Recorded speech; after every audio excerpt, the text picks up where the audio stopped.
mine owners benefit too. KTN's Alan Muchanda reports from Ikolomani in Kakamega County. The decades-old gold mining venture in Western Kenya hasn't been regulated, even as artisanal miners eke a living out of it. The Ministry of Mining, keen to breathe sanity in it, now says all artisanal miners must belong to cooperatives and artisanal mining committees before being licensed. The latter's role is to issue licenses and resolve disputes. When you formalize a sector, it means the government is able to follow who is doing what, where.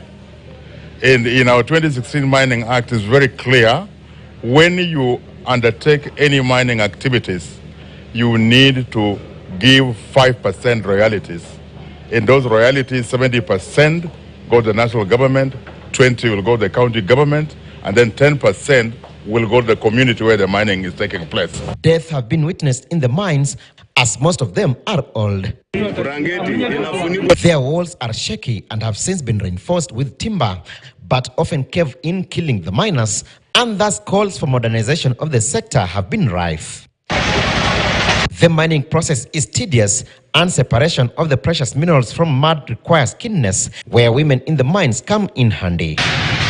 Their vulnerability to brokers and middlemen, the PS says, is part of what prompted the raft of regulation proposals. All artisanal miners now will not be issued with a license until they are in cooperatives. And immediately you're in cooperative, it means you have increased your capacity. So you have more equipment, you are working together, and so even your processing will definitely go high up.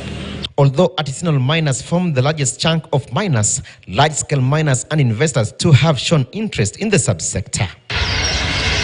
An idea to construct a refinery in Kakamega is being mooted, even though the initial proposal was to have it domiciled in Siaya County, which local leaders opposed, saying huge gold deposits are in Kakamega. Ati wanataka dhahabu yetu hiyo ikienda Ramula, ikitoka Ramula irudi. Nani kijana yangu Washington, hapana piganisha Waluya na Wajaluo. Kizungu yenye Wajaluo wanafanya na huyo mzungu, wanamwambia kwamba wewe ukiiba dhahabu kutoka Ikolomani ukileta kwetu.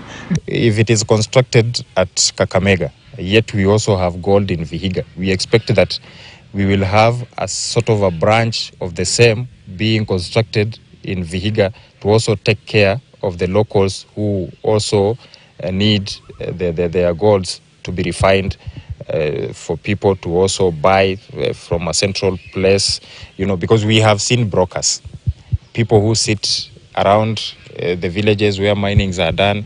They measure the gold in grams. They don't give exactly what is supposed to benefit the locals.